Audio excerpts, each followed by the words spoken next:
Israel y Hezbollah sellaron una tregua que entró en vigor en la madrugada de este miércoles cuando los disparos, cohetes, vehículos aéreos no tripulados y bombardeos se detuvieron. El alto al fuego ni se mantiene, como siempre ha ocurrido, pero concretamente, el representante de Hezbollah ante el ejército sirio, de nombre Salman Nemer Hamah, fue eliminado. Desde Oriente Medio, con la Fuerza Aérea de Israel, que ha obligado en la madrugada de este domingo a un avión civil iraní dar vuelta y abandonar el espacio aéreo de Siria ante la sospecha de transportar armas para Hezbollah. Que la tregua entre Líbano e Israel habilitó la escalada de la violencia en Siria y el avance de los rebeldes en la ciudad de Alepo, un plan que también declaran que tuvo un año de preparativos, que la operación se retrasó por la guerra en Gaza y finalmente se lanzó desde la semana pasada cuando entró en vigencia el alto del fuego en Líbano.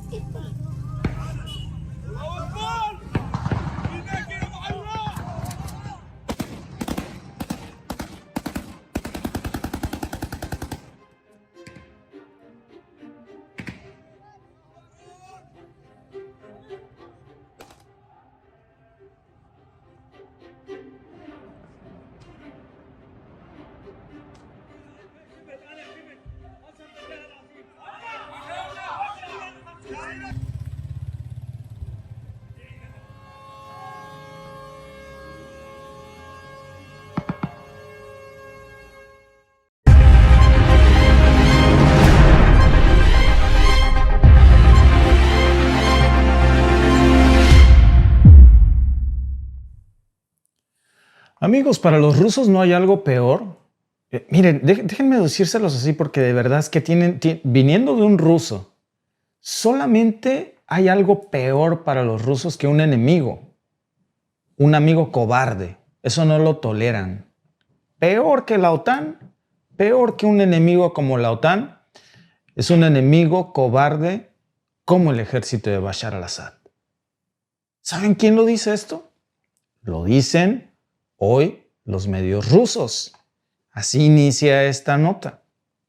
Y miren, piénsenlo. Este es el sentimiento que hoy hay en Rusia después de que, por cierto, Rusia le diera asilo político a Bashar al-Assad, pero los rusos no lo quieren mucho que digamos en estos momentos. ¿Saben cuál es el reclamo que le están haciendo?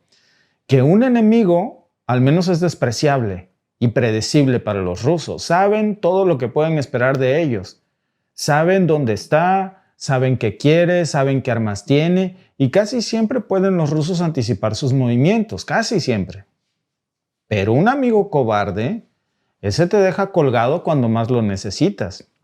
Ese te traiciona por miedo sin agua va. Y ese te deja enfrentarte a ti solo al desastre. Y eso es justo lo que acaba de pasar con el ejército ruso en Siria. Sus aliados, que es el ejército de Bashar al-Assad, pues simplemente les dio miedo y salieron corriendo. Dejaron y abandonaron ahí no solamente sus posiciones, sino equipo ruso de última generación. Dejaron atrás armas rusas, equipo militar, que ahora está en manos precisamente de estos grupos, nosotros los llamamos terristas, porque no podemos decir terro, ya saben, porque nos bloquean el streaming, pero es un desastre geopolítico. Es un desastre geopolítico y también militar que hoy está amenazando ya con convertirse en una vergüenza histórica para Moscú si no hace algo. Imagínense, estamos hablando de años que había invertido aquí Rusia de esfuerzo, estamos hablando de miles de millones de dólares invertidos, bases estratégicas como la base de Tartus, como la base de Khmeimim, y todo con el objetivo de proteger a Bashar al-Assad. Y de pronto, pues el ejército sirio huye asustado, lo deja todo tirado y ahora estos equipos de alta tecnología rusa, estaríamos hablando de sistemas de defensa aérea como los Pantsir S-1, tanques rusos como los T-90, radares estratégicos como los Podlet K-1, que Occidente quiere tener ese equipo, saber cómo están construidos, diseccionar el diseño precisamente militar ruso, pues ya está en manos de estos grupos como Hayat Tahrir al-Sham, Que por si nos queda claro quién estuvo detrás de estos grupos terroristas, ayer Biden sale a decir que esta es una gran oportunidad para que Estados Unidos maneje el riesgo y construyan juntos una democracia en donde los sirios construyan un rumbo democrático mejor y decidan sobre su propio gobierno. Son grupos terroristas, amigos. La propia ONU y el Congreso de Estados Unidos los catalogó así. ¿Cómo puede la administración de Biden decir que esta es una gran oportunidad del mundo cuando estos tipos se dedican a decapitar cristianos en sus ratos libres simplemente porque no son de su misma religión? Entonces, estos mismos grupos que Rusia llevó para combatir y proteger a Bashar al-Assad, pues ya están en manos de ellos. Entonces, por supuesto, amigos, que es una traición en donde Rusia en estos momentos no está para nada contento con lo que hicieron las fuerzas rusas. No se trata solamente de armas, no se trata solamente de toda la tecnología que de alguna manera pues dejó ahí Rusia. Se trata de mucho más que eso. Se trata, amigos, de un colapso que está exponiendo algo mucho más grande, que es la debilidad de la estrategia y la postura en la que en el caos total dejó el gobierno de Bashar al-Assad todo el equipo ruso que había sido desplegado para protegerlo. Más hubiera valido que le tiraran una granada adentro a todos estos radares y equipos o un bazucazo y los volaran y los quemaran. Más se le hubiera agradecido Rusia que dejárselos ahí en manos del enemigo. Y no les costaba tanto, pero se orinaron del miedo, se fueron y entonces, ¿saben qué pasó? En Siria, que no es solamente un golpe militar lo que vimos ayer, es por supuesto todo un golpe a la credibilidad de Rusia como potencia global en el equilibrio de poder de Medio Oriente. Y esto, de alguna manera, está apuntando a la actitud que toman el ejército de Bashar al-Assad. En el caos de sálvense quien pueda, Bashar al-Assad y su familia toman un avión hacia Rusia y no le da tiempo o no se preocupa de este pequeño, gran detalle. Sobre todo en un mundo donde la percepción no es todo. Y ahora, amigos, pues ha dejado al Kremlin con un problema gravísimo ahí. Las tropas rusas están rodeadas en estos momentos y saben que es muy probable que le estén apuntando hasta con su mismo equipo. Por eso esto es un desastre. Y si vemos, por ejemplo, la ubicación de estas bases rusas, sobre todo hablamos muy específicamente de la base de Tartus, la base de Meymin, que no son simples instalaciones militares, que son el corazón y la presencia precisamente de esta estrategia rusa que había desplegado en Medio Oriente. Por ejemplo, Tartus, pues podríamos decir de alguna manera que era o es hasta este punto, ¿verdad?, el único lugar del Mediterráneo en donde Rusia podía repostar y reparar sus barcos. Y desde ahí lanzaba Rusia una proyección de poder en esta zona naval. Ahora, si cae Tartus para Rusia, ¿qué va a pasar con toda la flota rusa que está en la región? Básicamente se vuelve inútil. Igmeimin, por ejemplo, que también es una base clave para las operaciones en Siria de Rusia, pues el hecho de que Rusia esté a punto de perder esas bases, pues va a ser un golpe devastador, sobre todo para los intereses estratégicos de Moscú. Y ahora, pues aquí está el gran problema, porque si todos estos grupos terroristas deciden atacar esas bases rusas, pues el Kremlin tiene muy pocas opciones para defenderlas. Incluso el mismo experto militar en esta fuente de análisis militar ruso, se llama Alexander Kramichkin, dice que las fuerzas rusas en Siria pues están mal preparadas para un ataque terrestre significativo. Esto lo dice un analista militar ruso. No es un medio occidental. Tienen aviación, tienen sistemas de defensa aéreas, pero el gran problema es que casi ninguna fuerza terrestre dejaron ahí que pueda resistir un asedio prolongado y lo que tenían ahí, el ejército sirio lo dejó tirado en manos de estos grupos que lo van a usar ahora en contra de las bases rusas. Y eso significa que en caso de un ataque serio, pues Rusia va a tener que evacuar. Es más, a estas alturas ya debería de tener un plan de evacuación. Y el problema, amigos, es que la evacuación tampoco es una opción fácil por esto que hicieron los sirios. Porque el colapso del ejército de Assad, pues no, digo, a nadie nos sorprende ya a estas alturas que hayan salido corriendo después de que el mismo Assad se pelara. sin antes tomar estas previsiones.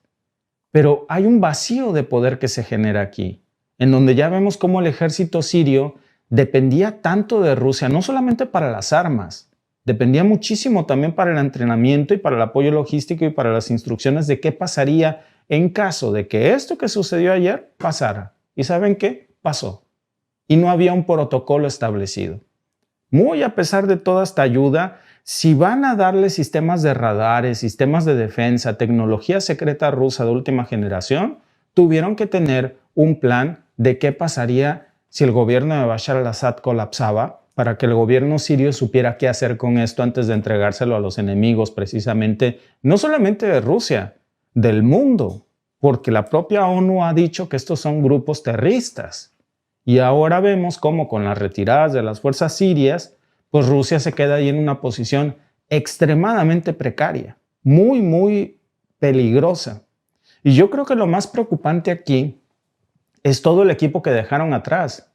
Estas fuerzas, que por cierto son las fuerzas Tigre, que eran una de las unidades más equipadas con equipo táctico ruso, una de las unidades sirias que más había entrenado el ejército ruso, pero que pertenecían a Siria, dejaron las posiciones abandonadas cerquita de Alepo. Dejaron todas las armas rusas avanzadas, dejaron tanques T-90, dejaron sistemas de defensa aéreas como los Bug M2, todo se lo entregaron empaquetadito, lavado y encerado a estos grupos terroristas. Y esto, amigos, pues no solamente una gran pérdida para Rusia, ya lo están usando como una amenaza para la seguridad de sus propias bases. Eso es, digamos, no lo más preocupante, lo más humillante, que si los terroristas deciden usar estas armas contra Tartus o contra la base rusa de Meymin, pues las consecuencias, amigos, van a ser catastróficas y, repito, humillantes, porque los van a estar atacando con sus propias armas. Y no solamente es eso, son armas que representan un regalo, amigos, empaquetadito para otras potencias como Estados Unidos e Israel, para que estos grupos se las lleven precisamente a ellos y con esto pues los utilicen para mermar la presencia de Rusia en la región, porque digo, no hay que engañarse, todos estos sistemas pues no se van a quedar acumulando polvo, no están olvidados, ya les echaron ojos. Estos grupos terroristas como Hayat Tahrir al-Sham pues tienen conexiones que ya nos quedan claro que detrás de ellos hubo entrenamiento de potencias extranjeras, incluyendo países miembros de la OTAN. Pues está más que claro esa acusación. El mismo discurso de ayer de Biden celebrando la llegada de este grupo terrorista a Siria, incluso catalogándolo como un acto de justicia, pues nos dice cuál fue la mano que meció la cuna. ¿Y saben qué? Pues eso a su vez significa que toda la tecnología militar rusa de última generación que se quedó ahí va a terminar, imagínense, en manos de quién. Pues de Washington, de la OTAN. Los van a estudiar, los van a utilizar un poco como ha hecho Rusia con equipo occidental como los ATAC-MS, que presuntamente habrían sido entregados a Rusia por estos grupos que también son considerados grupos extremistas pro-ucranianos y que, bueno, pues le entregan los ATAC-MS en su momento a Rusia a cambio de huir y también seguramente de dinero, como el batallón de Azov, y después pues Rusia hace su magia y ahora sabe cuál es el punto débil de los ATAC-MS. ¿Qué dejó atrás Rusia que debía de cuidar tanto y que el ejército sirio lo abandona como si fuera una bolsa de cacahuates? Miren, dejó ahí radares Spotlet K1, que eso yo creo que es uno de los trofeos más grandes que hoy se está quedando Occidente, porque hablamos de un radar que no es cualquier cosa, es una pieza clave del sistema de defensa aérea de Rusia. Este sistema es capaz de detectar cualquier misil de crucero occidental, aviones occidentales a distancias de hasta 300 kilómetros para evitar que se acerquen a Rusia. Y ahora pues el hecho de que este sistema haya caído en manos de estos terroristas pues es un golpe brutal para Rusia, porque no solamente hablaríamos de lo que cuestan económicamente esos equipos. Lo más preocupante es la información estratégica que contienen, cómo están creados, cuáles son sus puntos débiles. Imagínense esto, ahora todos estos grupos que ni siquiera pueden operar correctamente un tanque de guerra T-72, pues ya tienen acceso a una de las piezas más avanzadas de tecnología militar rusa. ¿Y qué necesitan? No saben cómo usarlo, pero sí les encanta el dinero. Seguramente se los van a llevar como trofeo de guerra a Israel o a Estados Unidos y se los van a vender. Veía yo el otro día un video que se hizo viral de cómo uno de estos milicianos terroristas, de estos que tomaron el poder en Siria, querían tomar un tutorial por YouTube para volar un helicóptero militar viejo de Siria. Imagínense, en su ingenuidad, ¿no? Entonces, claro, ellos no tienen la capacidad, no tienen el entrenamiento para usar este equipo militar de última generación rusa. Pero eso, pues a este punto no importa. Lo que importa es que pueden vendérselo a Occidente, pueden compartirlo con actores como Turquía, o incluso seguramente con la OTAN. Digo, pues Turquía, Washington, Israel, pues todo termina siendo lo mismo. Y en el peor de los casos, pues estos radares pues van a terminar siendo desbaratados, los van a analizar, van a ver cuáles son los secretos de esta tecnología militar rusa y van a ver cuáles son sus puntos débiles. Y aquí es donde entra otra cuestión. ¿Por qué Rusia no destruyó este equipo? O mejor dicho, ¿por qué Rusia, que les dio esta concesión a los sirios de estos equipos, por qué los sirios, estos soldados de élite, no destruyeron estos equipos rusos antes de salir corriendo? Hay muchos expertos que dicen que hubiese sido mejor que mismo Rusia hubiera lanzado un ataque aéreo y hubiera bombardeado sus propios radares antes de que cayeran en manos de estos equipos. Entonces, no lo hicieron, lamentablemente, para Rusia, y ahora pues esto ya es demasiado tarde porque ya está en manos seguramente de Turquía o de Washington o de Israel. Y lo más peligroso de todo esto, ya a estas horas del día, amigos, casi 24 horas, bueno, ya casi vamos para 48 horas después de que se depusiera el gobierno de Bashar al-Assad, ya a estas alturas evacuar ya no es una opción para estas fuerzas rusas. Ya no es tan fácil.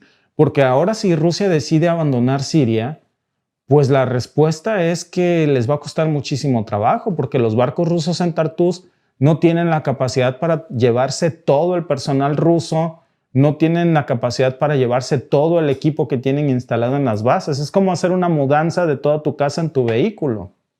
Si quieren evacuar, tienen que hacerlo por aire. Nada más que hay un problema. Para evacuar por aire, necesitarían permiso para cruzar el espacio aéreo de varios países, incluyendo Turquía.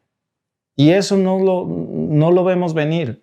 Turquía, que ayudó a esto, pues ya bloqueó el paso de buques de guerra ruso a través de los estrechos que ellos tienen desde hace 3 años.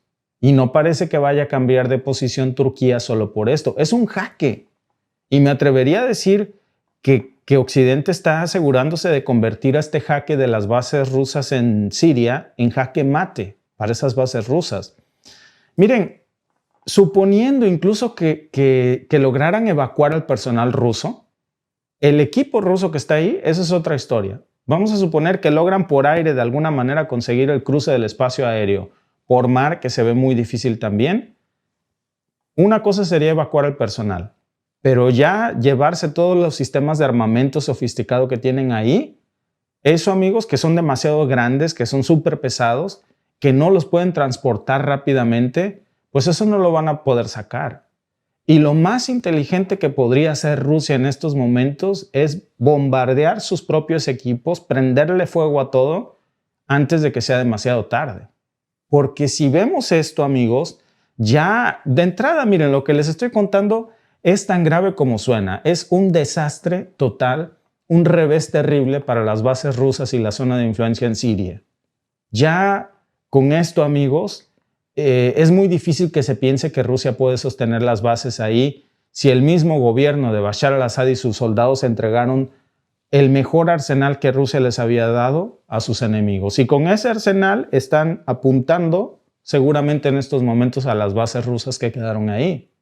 Entonces, la cuestión, amigos, es con qué cara dura llega Assad a refugiarse a Rusia después de esto.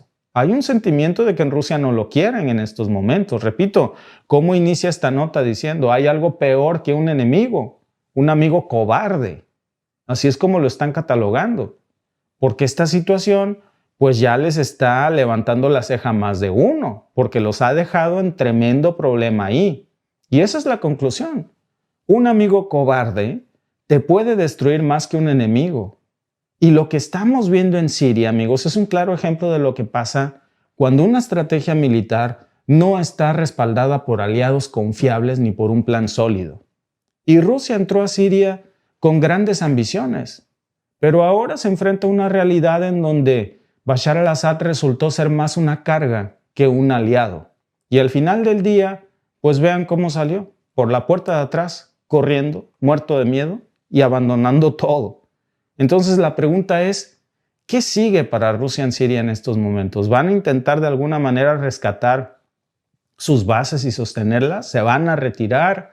¿Cómo se van a retirar? Ese es el gran problema, si es que deciden retirarse o van a luchar para mantener esa posición, pero eso, amigos, podría implicar el estallido de una guerra. Y lo único que sabemos en este momento, amigos, es que todo esto es un recordatorio brutal de que la política internacional es así y de que hoy Rusia aprendió su lección. Un amigo cobarde, como las tropas de Bashar al-Assad, es mucho peor que un enemigo como la OTAN. Esa es la gran moraleja del día que está exponiendo esta nota de un medio de análisis militar ruso. ¿Y saben qué? Díganme ustedes en el chat, pero a mí me parece que tienen toda la razón.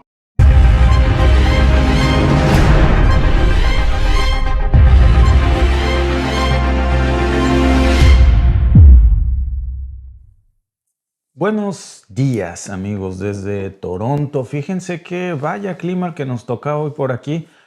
Es una pista de patinaje. Apenas pisas la banqueta, no me quiero ni imaginar la calle. Así que espero que si me ven desde Ontario, pues estén seguros, estén a salvo. Si no tienen a qué salir, no salgan. Pero miren, de lo que vamos a hablar hoy es acerca precisamente de estas declaraciones que la presidenta Claudia Sheinbaum le acaba de revirar a Donald Trump. Vaya cachetada y no con guante blanco, no se lo manda a decir. La presidenta Sheinbaum le está diciendo hoy a Donald Trump, básicamente, sin mí no comes. Sin México, muchos estadounidenses, o la gran mayoría, no comen, literalmente. Y no es una metáfora de yo te mato el hambre, tampoco es una exageración, miren. Lo dijo literalmente y luego siguió con esto. Pero si vemos, por ejemplo, pues, todos los productos que manda México, no solamente los que manda México, sino la propia agricultura estadounidense que depende de México para poder poner comida en la mesa de los estadounidenses. Sin los mexicanos, los estadounidenses no comen. Y eso, amigos, pues es hoy una cachetada, repito, y no con guante blanco, a una provocación en la que Donald Trump dice que podría anexar a México, a su territorio y a Canadá, si no quieren que sigan subsidiando Estados Unidos a México con recursos económicos. Vamos a hablar luego de eso, pero por lo pronto, pues vaya respuesta la de Sheinbaum, en donde dice que pues, la economía estadounidense colapsaría. Y lo peor, sin México, también lo dijo, Estados Unidos no tendría cómo enfrentar la competencia económica de China. Es decir, sin México, la economía estadounidense colapsaría frente a China. La presidenta dijo que el país es el escudo más grande que tiene Estados Unidos contra el gigante asiático y que si tumba ese escudo en el Tratado de Libre Comercio, la economía estadounidense va a caer. No lo digo yo, lo dijo la presidenta apenas ayer. Miren, vamos a ver cuáles son sus declaraciones. Seleccionamos los extractos más importantes y ahora vamos a comentarlos. ¿Cuáles son las reacciones a esto? ¿Qué hay de cierto en las declaraciones de la presidenta Sheinbaum? Muy poco comunes para la diplomacia mexicana. No, yo creo que jamás Trump había escuchado que un presidente o mandatario le hablara de esta forma. Y yo creo que a estas alturas ya tiene que irse acostumbrando a esto. Si todo se fabricara en los Estados Unidos, cada vehículo a los estadounidenses les costaría más de $15,000 adicionales de lo que les cuesta ahora. Estoy convencida que el Tratado México, Estados Unidos y Canadá, esto es importante por el próximo presidente de Estados Unidos, el presidente Trump, porque este tratado comercial es la única forma de enfrentar con éxito la competencia económica y comercial con China. América del Norte debe consolidarse como una región económica que avance cada vez más en la independencia de las importaciones de otras regiones del mundo. Miren, una pausa, porque lo que dice la presidenta aquí en esta primera sección, cuando dice que el TEMEC es el único escudo que tiene Estados Unidos para protegerse del éxito de la competencia china, ¿saben qué? Tiene toda la razón. Y desde el momento en donde dice, si de por sí los vehículos estadounidenses son caros, aun cuando se fabrican en México, comparados con los chinos, si no tiene cómo competir la industria automotriz estadounidense, ni siquiera con la mano de obra económica, pues por no decir barata, pero esa es una realidad que le sale mucho más barato producir en México que en Estados Unidos, y lo dice la misma presidenta Sheinbaum. Si en México no se produjeran estos autos, no se ensamblaran los autos de las marcas estadounidenses, a cada estadounidense le costarían $15,000 más cada auto. Si ya de por sí al precio actual no es competencia el precio de un vehículo estadounidense como Tesla contra un vehículo chino, ahora imagínense sin México. En esto tiene toda la razón Sheinbaum. La economía estadounidense colapsaría. Las industrias automotrices estadounidenses no tendrían, pero sin ni qué hacer en el libre comercio frente a los precios de los autos chinos. Por eso siempre hemos sostenido que entre nosotros, entre los tres países, no hay competencia. Al contrario, nos complementamos y eso nos permite ser una de las regiones más vigorosas y más importantes del mundo. Entre los tres países producimos el 30% de toda la riqueza que se genere en cualquier lugar del mundo. Representamos el 30% del Producto Interno Bruto Mundial. Esta es una cifra poderosísima, que entre estos tres países se equivale la producción al 30% del PIB mundial, solamente concentrado en tres países, es clave. Pero que el factor México es detonante para una competencia de precios que aún en este momento no es pareja, porque China supera en precios a todos los productos que se fabriquen en México, Estados Unidos o Canadá. Ahora imagínense sin México de por medio. Ahí me cuentan. Por supuesto que esto iba a ser sumamente desigual.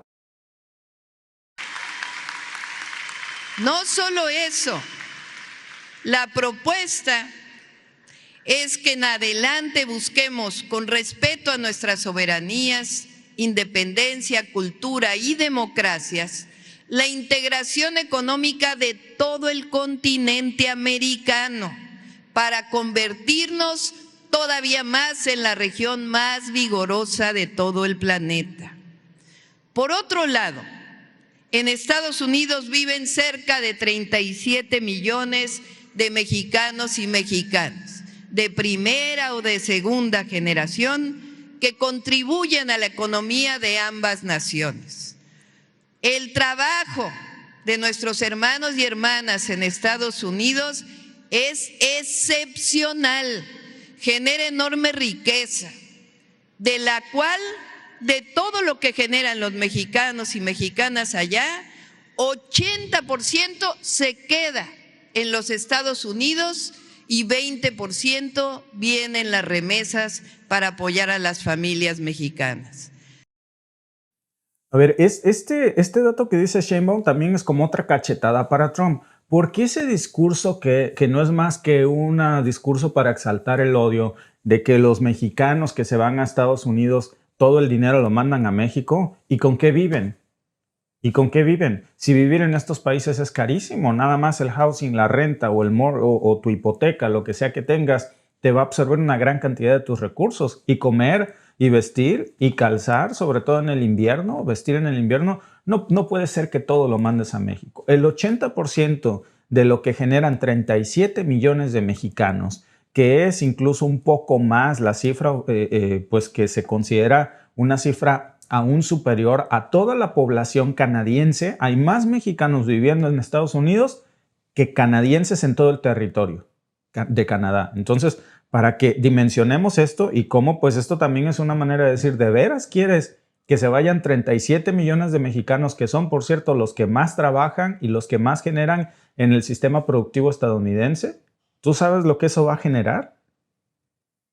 Las y los trabajadores mexicanos trabajan dignamente, con valores y con cultura.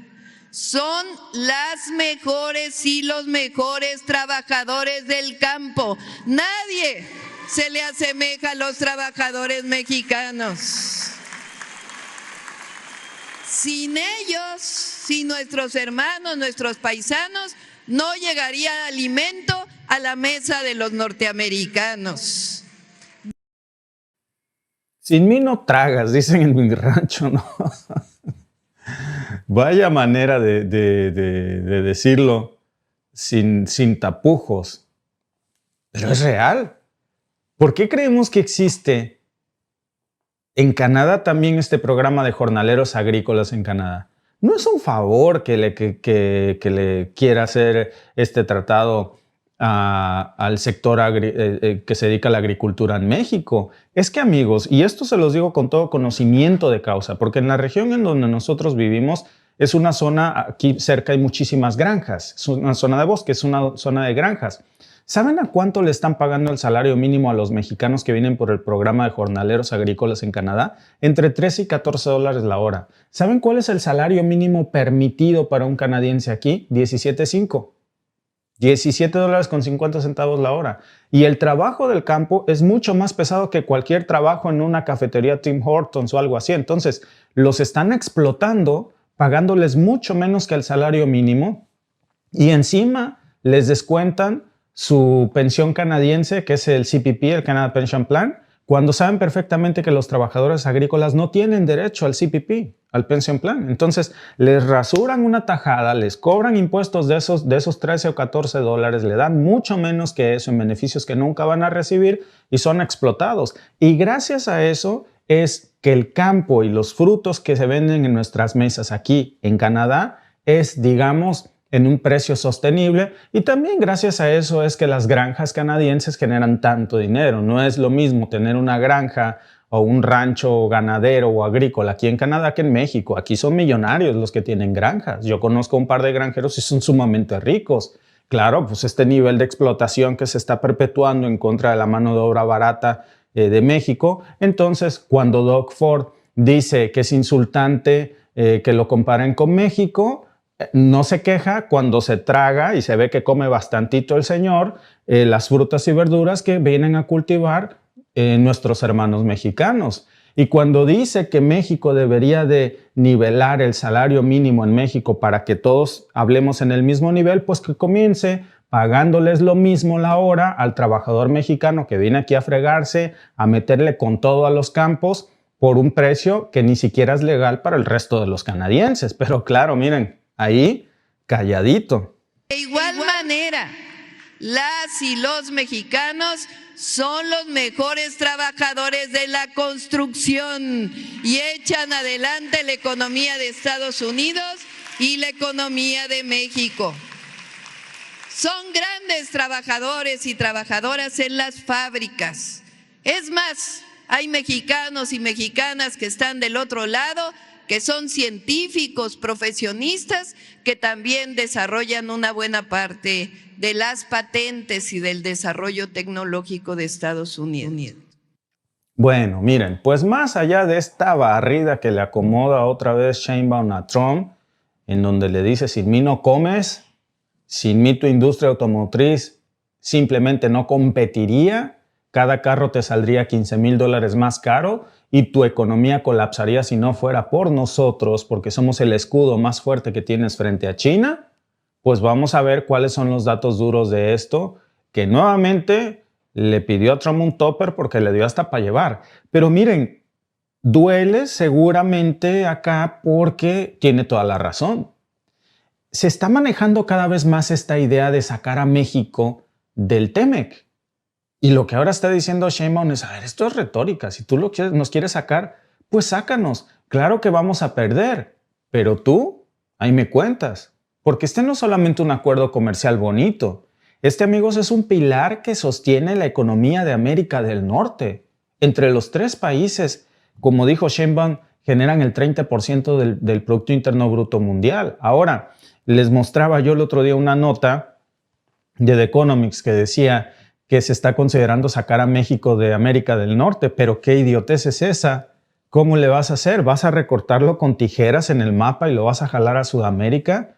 Norteamérica es una región geográfica. No puedes sacar a México de Norteamérica porque es como sacar a China de Asia. Pero por favor. Entonces, amigos, lo que hay que entender es que este Tratado de América del Norte no funciona sin una parte de América del Norte. Y México es una parte de América del Norte.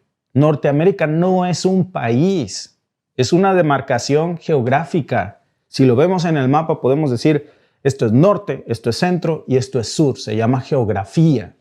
Y entonces, aunque a veces a Washington o a Ottawa o Ottawa para los cuates, pues no lo quieran ver o se les olvide, pues México es lo único que nos asegura que esta máquina económica norteamericana siga funcionando. Sin México todo esto se desmorona. ¿Saben por qué esto es tan importante? Porque estamos en una era de competencia global sumamente feroz. Y China está ganando esa batalla en todos los frentes. Norteamérica no puede competir con China. Y la única manera, incluso con sanciones, de poder hacerle frente a esto es con México.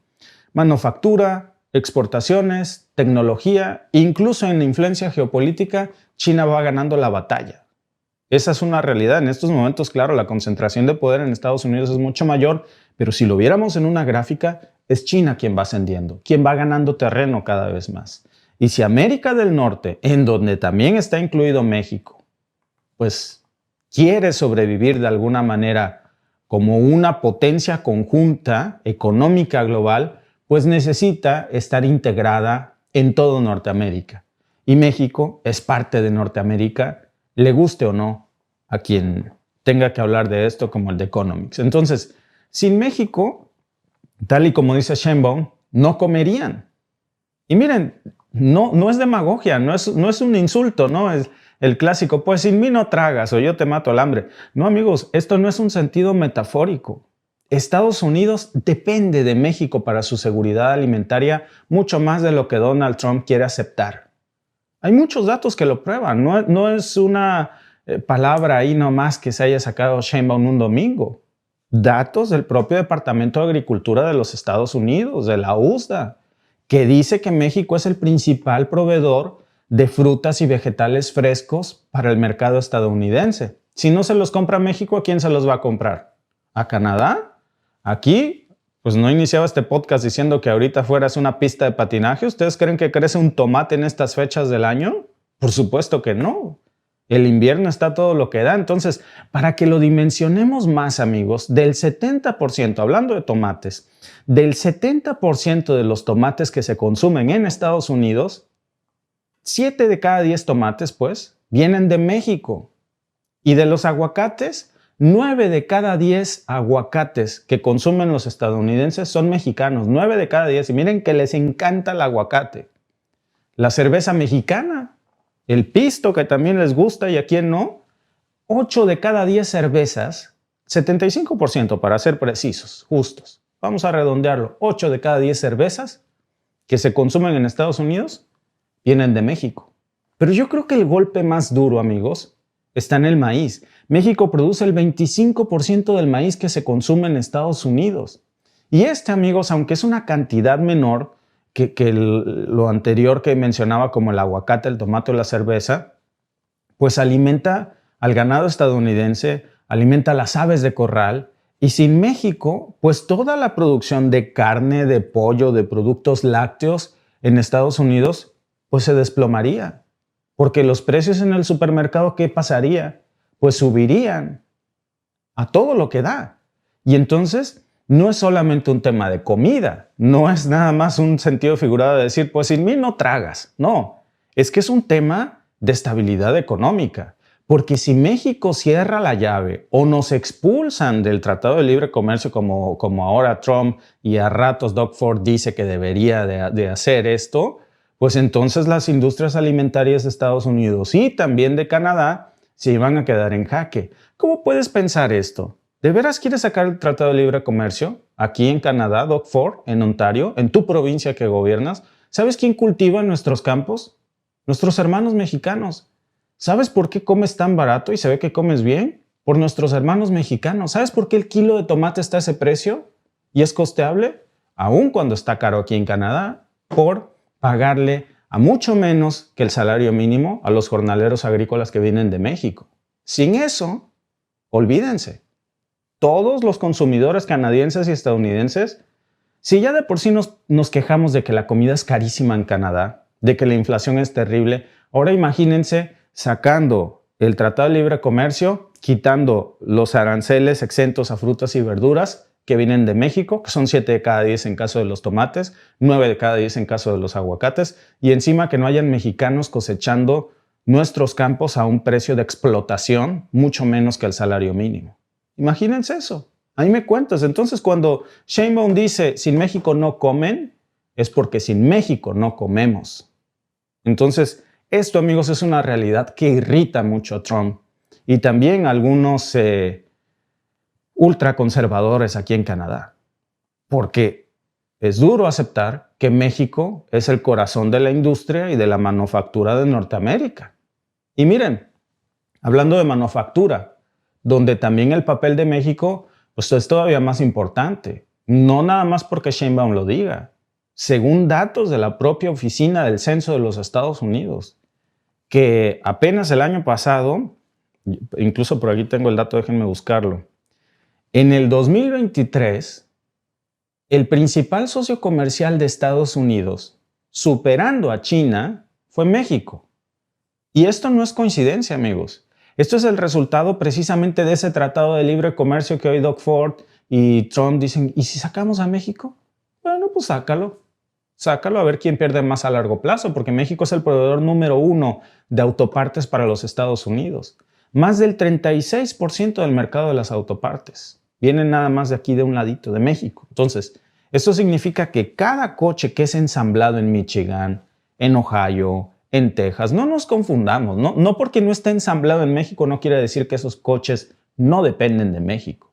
Dependen de muchas partes mexicanas. Casi 4 de cada 10 componentes de esos vehículos que se ensamblan en Estados Unidos. Y todos los que no son ensamblados en México, de las marcas estadounidenses.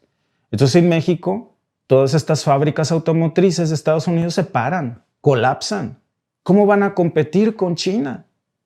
Pero es que ¿cómo se les ocurre? Y no nada más es México en el sector de autopartes, también es México en la fabricación de electrónicos, de maquinaria, de productos químicos. Entonces, si México desaparece de la ecuación del TEMEC, pues que ya no se llamaría TEMEC, ¿verdad? Ya tendrían que buscarle otro nombre. Pero lo que iba a pasar es que Estados Unidos va a tener que buscar alternativas mucho, pero mucho más caras, mucho menos eficientes que Asia. Y le iba a pasar lo que pasó precisamente con Europa después de que sacó al gas ruso de la ecuación. Y ahora no son competitivos absolutamente en nada. ¿Cómo lo van a hacer? Fabricando con energías carísimas, vendidas por Occidente, pero qué genios son, ¿no? Bueno, lo que va a pasar con Estados Unidos si hace esto es que va a perder competitividad global, que ya de por sí no la tiene con China en estos momentos. La tiene gracias a que tiene mano de obra mucho más económica en México. Pero México también tiene algo que China no puede ofrecerle a Estados Unidos. ¿Saben qué? Proximidad geográfica. Y es algo que los que dicen que puede sacarse a México de Norteamérica no entienden, porque no entienden nada de geografía. No puedes recortarlo con unas tijeras y llevártelos. Entonces, China no tiene la proximidad geográfica que tiene México con Estados Unidos. Todos los productos que se fabrican en México pueden llegar a Estados Unidos a este precio tan barato gracias a que está muy cerca. Están ahí en horas. Entonces, aun cuando China produzca muy barato, tiene un camino muy largo que recorrer y eso es costoso.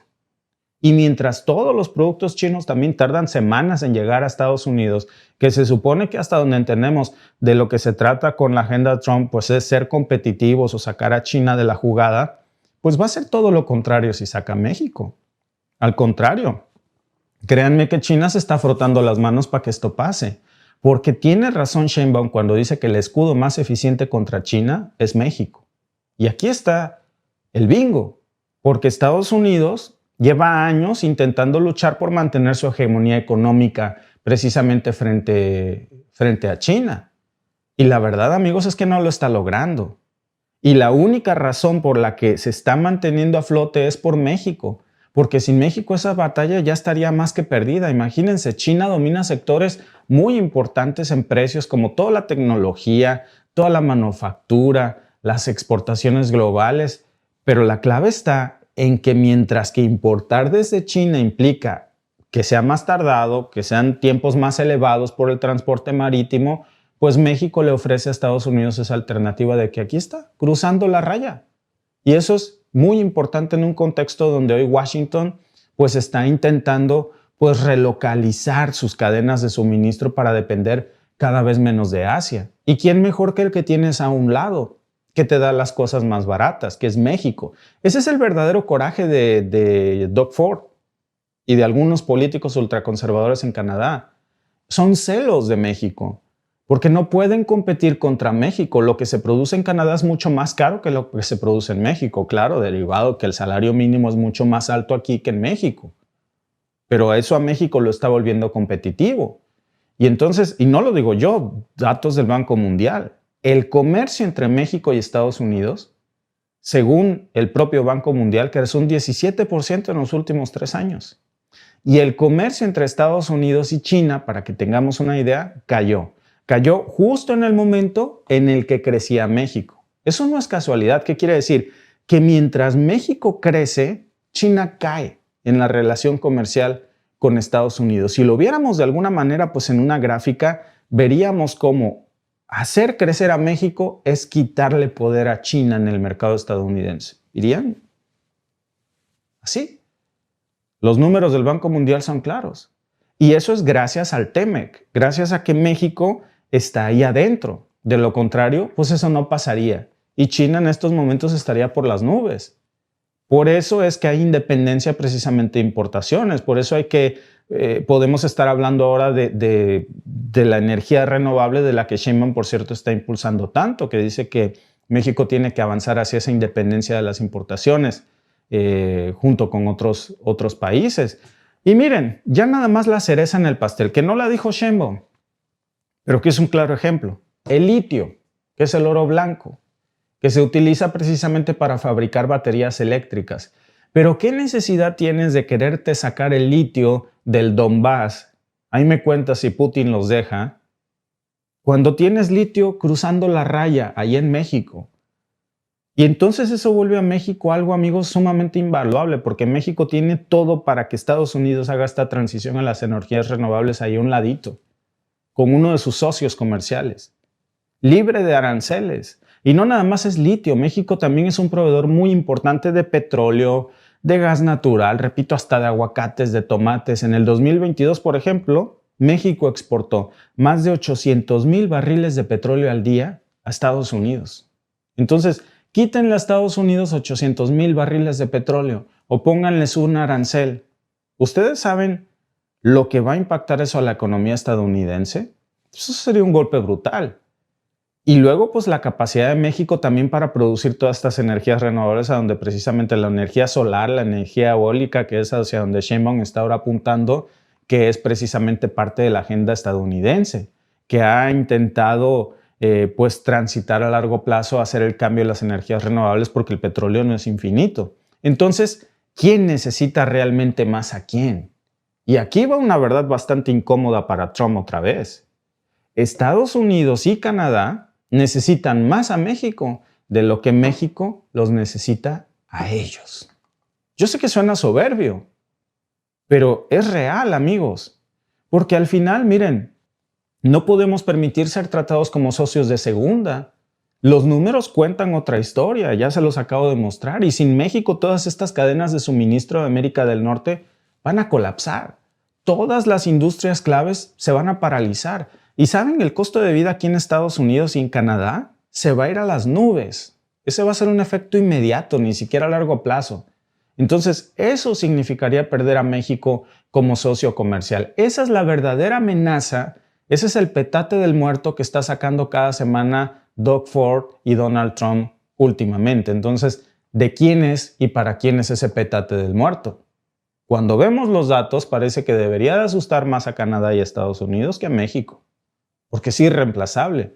Lo dijo Sheinbaum el fin de semana y no fue solamente una declaración política, por eso va a haber reacciones, porque duele, porque pone el dedo en la llaga, porque saben que es real y que sin México no comen y que es el escudo más efectivo que tienen para ser competitivos con China. De lo contrario, no lo van a lograr. Jamás, amigos, jamás.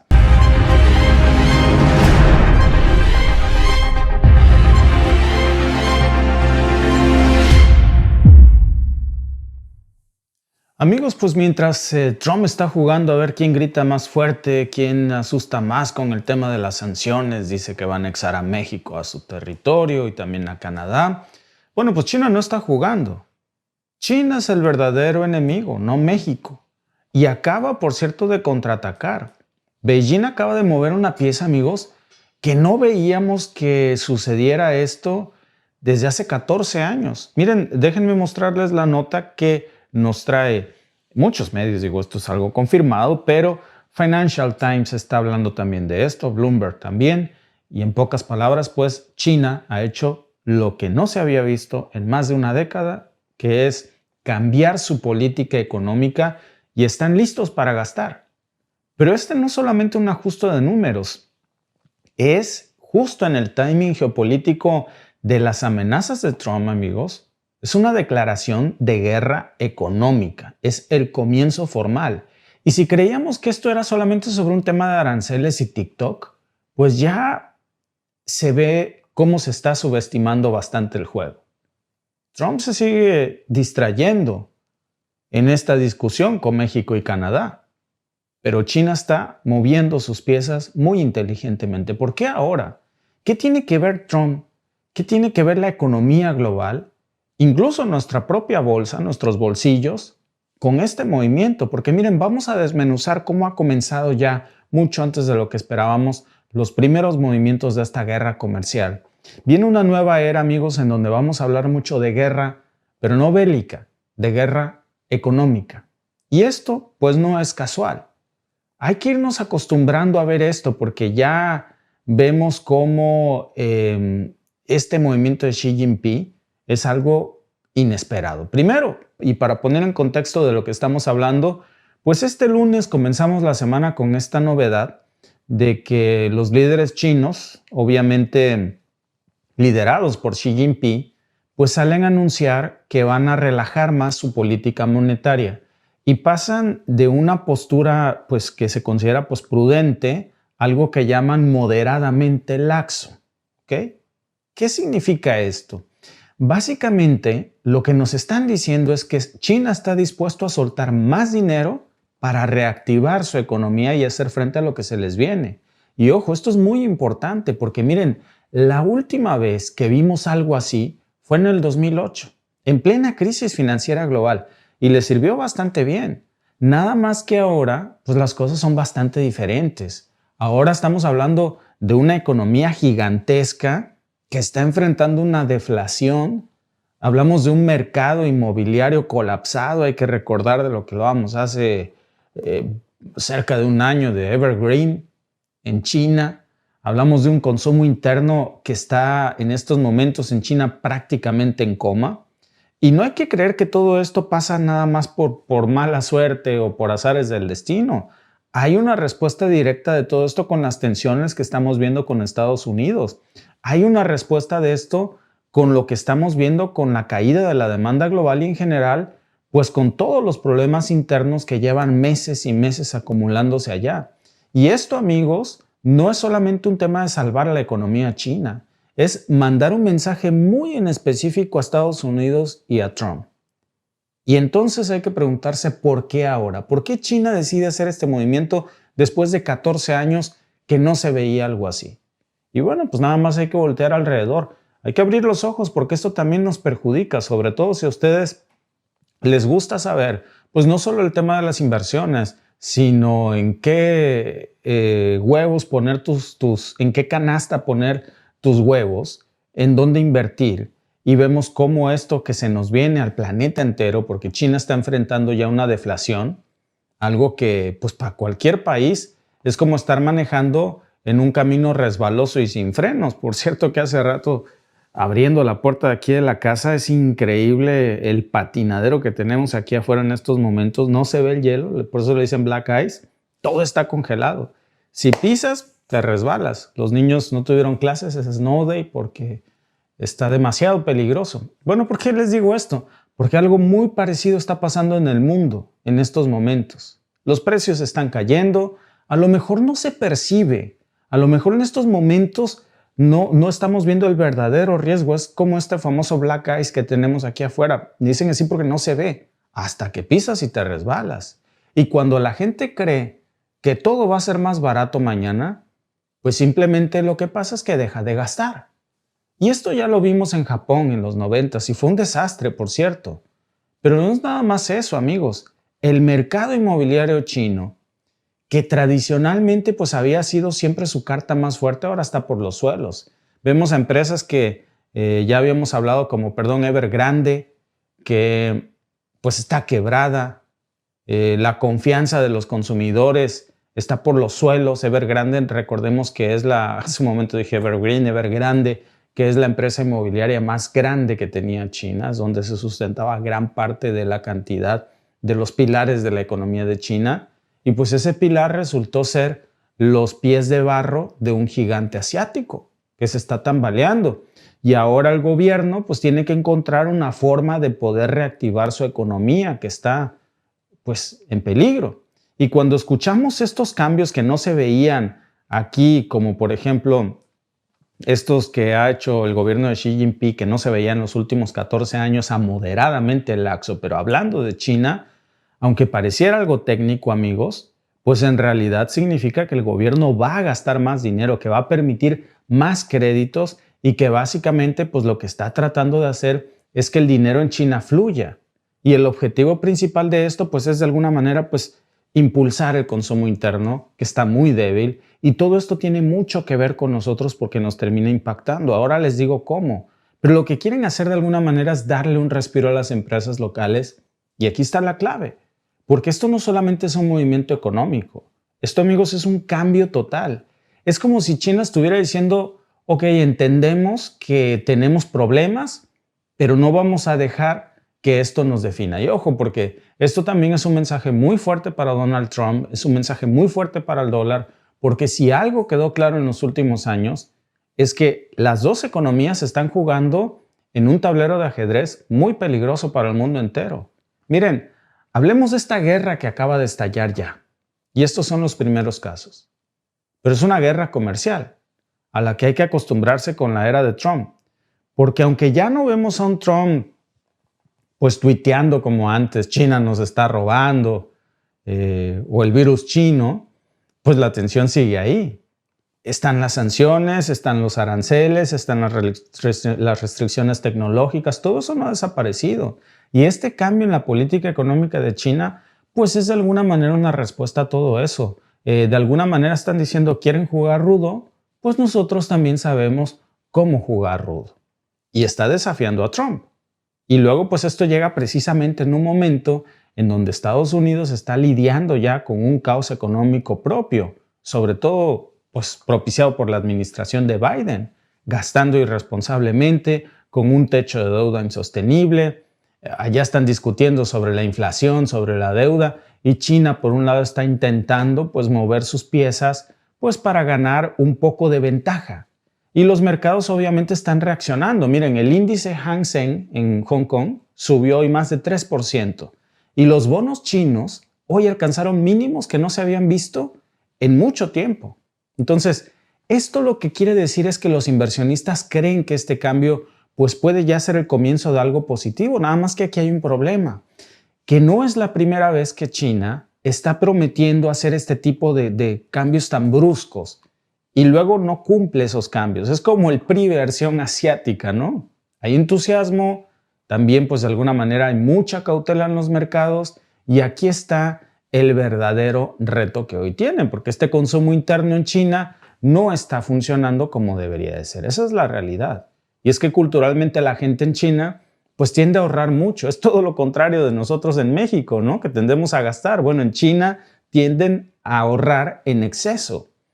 Y en tiempos de incertidumbre todavía lo hacen más. Decimos en México, no compran plátano para no tirar la cáscara. Y entonces, cambiar esta mentalidad está muy difícil en China. Y es lo que el gobierno de Xi Jinping quiere hacer. Quiere soltar más dinero, quiere que la gente confíe más en su economía, quiere, pues de alguna manera, que gasten lo que ganan. Pero ojo, porque no están de alguna manera dispuestos a hacerlo así como así. Por eso estamos viendo este cambio. Por eso estamos viendo estos movimientos tan radicales que no se veían en 14 años para impulsar el consumo. Porque, pues siendo sinceros, no hay garantías de que China vaya a lograr esto que se propone. Y ahora, pues para el resto de nosotros, porque a lo mejor nosotros decimos, bueno, eso está pasando en China, ¿a mí qué? Pero este cambio, pues puede ser una buena noticia o también puede ser una señal de alerta, y cuidado, porque si China va a reactivar su economía, pues lo que va a pasar es que, claro, va a haber más demanda de productos, va a haber más materias primas y eso va a beneficiar finalmente a todos los países que dependen de las exportaciones de China, que es pues, más de medio planeta. La cosa es, ¿qué va a pasar si el plan de China falla? ¿Qué va a pasar si no les funciona? Porque eso va a traer consecuencias graves para todo el mundo.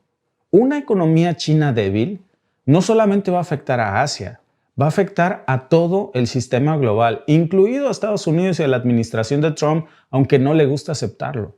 Y entonces por eso vemos cómo este movimiento económico hoy pues es ya literalmente un contraataque, no solamente contra las medidas de Trump, sino también un intento, podríamos decir, un poco desesperado para intentar pues reactivar su economía y vamos a ver si tienen éxito.